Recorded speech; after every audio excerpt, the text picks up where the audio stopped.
Hey there, welcome to Thirsty Thursdays. So what I started doing, and I don't remember if I explained this in a video, is for Thirsty Thursdays I'm going to show you the initial neck pour and my initial review, and then that's the short, and then I'll give you also a longer review. So you may have watched the short already, where I tasted the Elijah Craig Barrel Proof for the first time, and I wrote a date on here, so that was June 14th, 2023. So today is June 11th, 2023. So this bottle's had a little bit of time for the air to get to it, for it to oxidize a little bit. I believe I've even tasted this with a friend, with myself, I don't know. So let me just, before we get into this, I'll let this sit for a minute. All right, let's review the notes. So, well, if you just watched the short, you heard the notes. But we've got oak and cherry and clove in the nose. We've got oak and a sweet taste that I apparently didn't identify.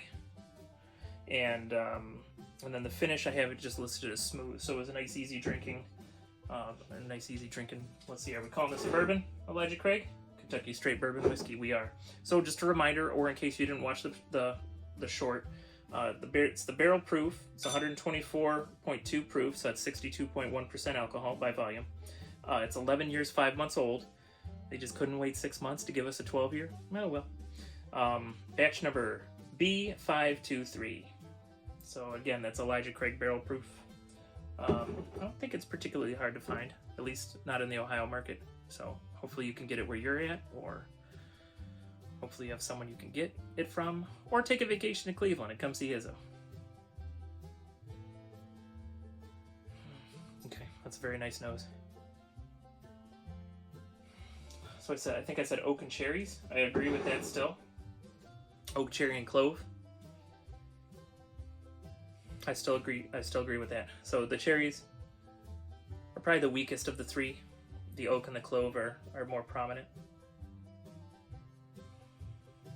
It's very nice. It's got a very nice smell to it though.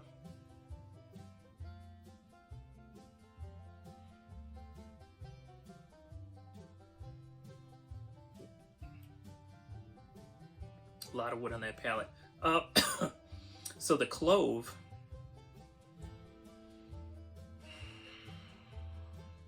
I can kind of taste the clove on the palate, and it almost has like a wintergreen in the background with it, which is kind of fun.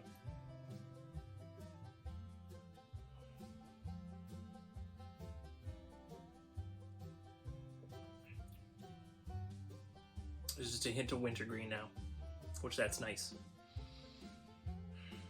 Still very smooth, still very easy to drink, despite it being a higher proof.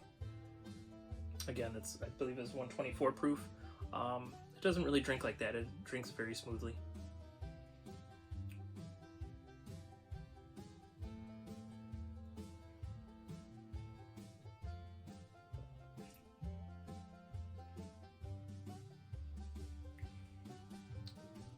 Yeah, so still plenty of earthy notes. So I still got the oak on the palate.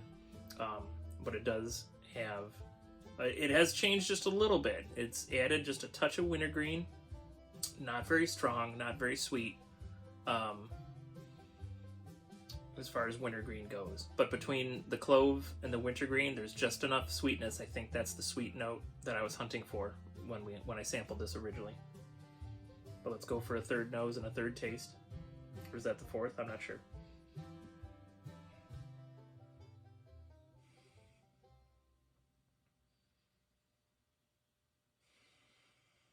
I just want to make sure there's no other notes I'm missing. That's very nice.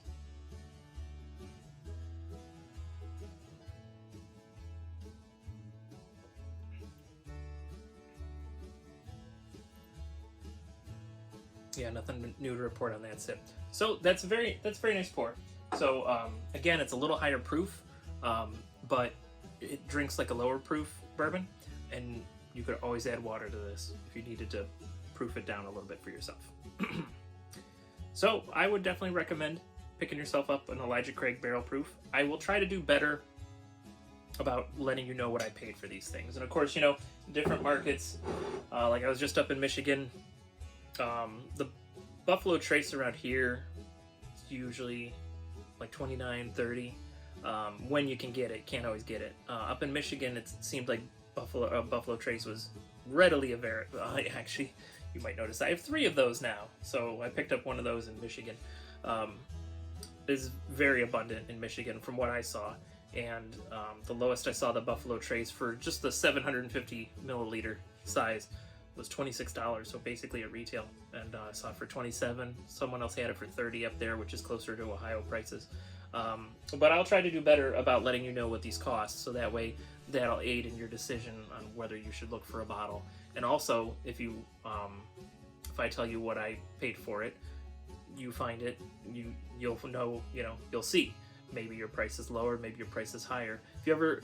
Once I do start putting the pricings on these, if you ever see it for lower or higher, I'm very interested in that information. So let me know where you're at, like, not your home address, like just generally what city you're at, and or area, and let me know what you paid for the different bottles, and that'll be neat to compare notes, and maybe we would know then where we need to go on vacations to find these bourbons that we love. All right, so that's all I got for you on this long review.